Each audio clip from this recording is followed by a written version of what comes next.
بسم اللہ الرحمن الرحیم۔ من، یہاں پہ غنہ بھی ہو رہا ہے، الف مدہ بھی ہے۔ من لل خیری، یہاں پہ حرف لین جلدی پڑھیں گے، لل خیری معتدن آثیم عتل لم بعد ذلك زنیم۔ ان، یہاں پہ غنہ ہو رہا ہے، یعنی اخفا ہو رہا ہے لائٹ۔ کان، الف مدہ کان، ذا مالیوں۔ ترجمہ: بھلائی سے روکنے والا، زیادتی کرنے والا، بد عمل ہو، بد مزاج ہو اور اس کے علاوہ نچلے نصاب والا ہو، صرف اس وجہ سے کہ وہ بڑا مال والا اور بیٹیوں والا ہے۔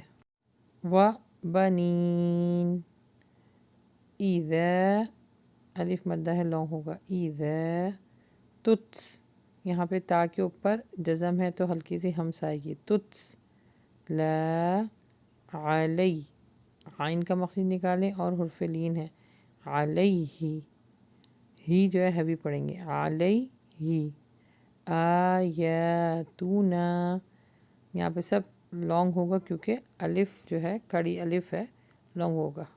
آیاتنا قال اساطیر الاولین سنسمہ، جب اس کے سامنے ہماری آیتیں پڑھی جاتی ہیں تو کہہ دیتا ہے کہ یہ تو اگلوں کے قصے ہیں، جلد ہی ہم اس کی ناک پر داغ ڈال دیں گے۔ علل خر تو، آگے اینڈ کریں گے تو خرطوم، انا بلو، حرف لین ہے، لو ناہم کما، الف مدہ ہے، کما بلونا اصحاب الجنہ، ہم نے ان کو آزمائش میں ڈالا ہے جس طرح ہم نے باغ والوں کو آزمائش میں ڈالا تھا جب کہ انہوں نے قسم کھائی تھی۔ اذا، ذال کو سافٹ پڑھیں گے، اذا، سوری یہ لانگ نہیں ہوگا، یہ اذ ہے، اذا نہیں ہے، اذ ہے۔ اذ اقسموا، الف جو ہے قاف سے ملے گا، اذ اقسموا، سمو، واو مدہ لانگ ہوگا، سمو لا یصرمنہا، کہ وہ صبح سویرے، مصبحین ولا یستثنون، انہوں نے قسم کھائی تھی کہ صبح ہوتے ہی اس باغ کے پھل اتار لیں گے، اور انہوں نے انشاءاللہ نہیں کہا۔ مناع للخیر معتد اثیم عتل بعد ذلك زنیم ان كان ذا مال وبنين إذا تتلى عليه آياتنا قال أساطير الأولين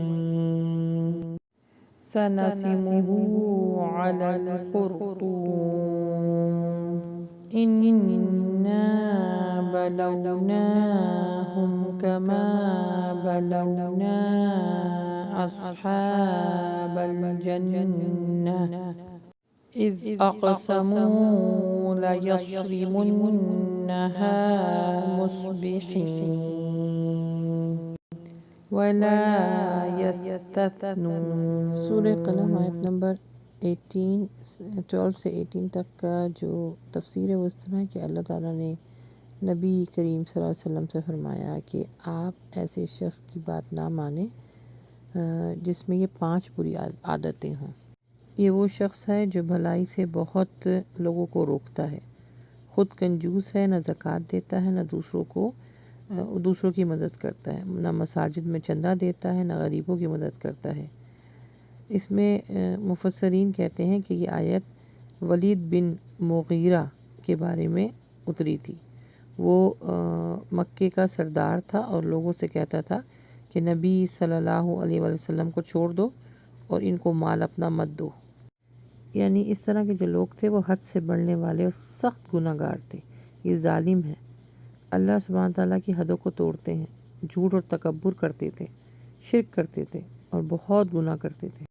اچھا، آیت نمبر جو 13 ہے نا، اس میں جو ورڈ ہے عتلم، یعنی اس کا مطلب ہے سخت مزاج والا، بد اخلاق، اور زنیم کے معنی ہیں بدنام، جس کے نسب میں خرابی ہو۔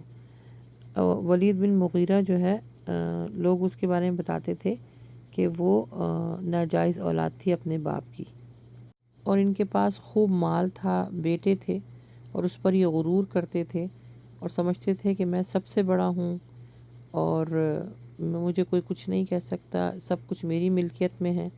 تو اللہ سبحانہ تعالیٰ نے اس کو نیست و نابود بھی کیا، اور کیونکہ یہ کہتا تھا کہ جو قرآن مجید میں جتنے قصے کہانیاں ہیں یہ سب قصے کہانیاں ہیں، یعنی دوسرے لوگوں کی باتیں، اس پر ہمیں عمل نہیں کرنا چاہیے۔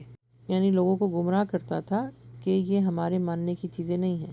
پھر اللہ سبحانہ تعالیٰ نے اس کے لیے فیصلہ کیا کہ ہم جلد ہی اس کی ناک پر داغ لگائیں گے، اور تاریخ گواہ ہے کہ جنگ بدر میں ولید بن مغیرہ کے بیٹے کی ناک پر تلوار کا ایسا زخم لگا کہ ساری زندگی وہ اس کے لیے ذلت کا نشان بنا رہا۔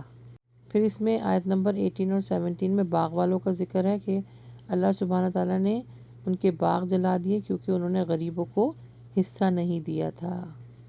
تو ان آیتوں سے ہمیں سبق کیا ملا ہے کہ مال کا غرور انسان کو اللہ سے دور کر دیتا ہے، نیکی سے روکتا ہے۔